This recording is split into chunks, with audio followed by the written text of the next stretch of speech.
Balcony cooking channel. Tirunelveli idli பொடி செய்ய போகிறோம்.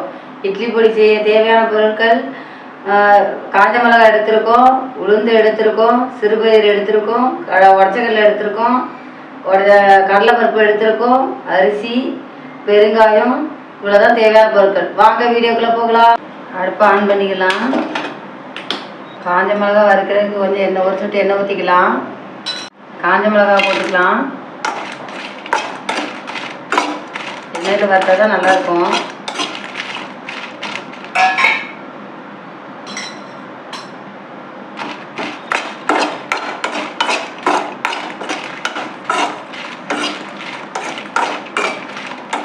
சிறுபயிறு எடுத்துக்கலாம்.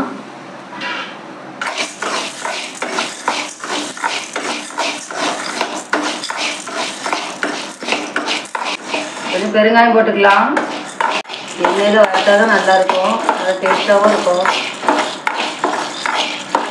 அரிசியை முன்னாடியே வறுத்தோம், இப்போ அரிசியை போட்டுக்கலாம் எண்ணெயிலே.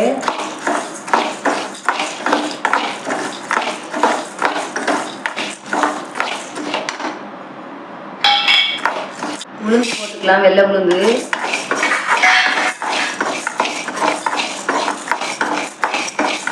உளுந்து கொஞ்சம் வாசனை வர வரைக்கும் வறுத்தா போதும். ரொம்ப வறுத்தா கசந்து இருக்கும்.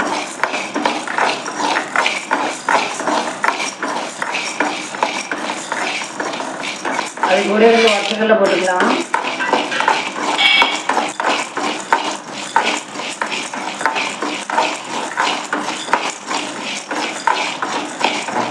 கொஞ்சம் கொண்ட கடலை போட்டுக்கலாம்.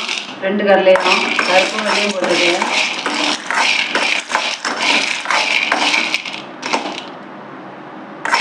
கடலை பருப்பு போட்டுக்கலாம்.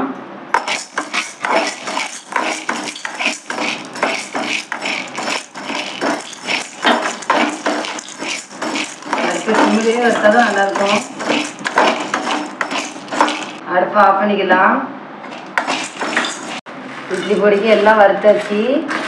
இனிமேல் அரைச்சிட்டு வந்து பார்க்கலாம்.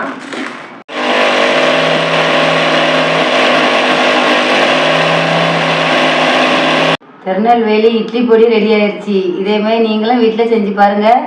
பால்கனி குக்கிங் சேனலுக்கு சப்ஸ்கிரைப் பண்ணுங்கள், லைக் பண்ணுங்கள், சப்ஸ்கிரைப் பண்ண மறந்துடாதீங்க. நன்றி.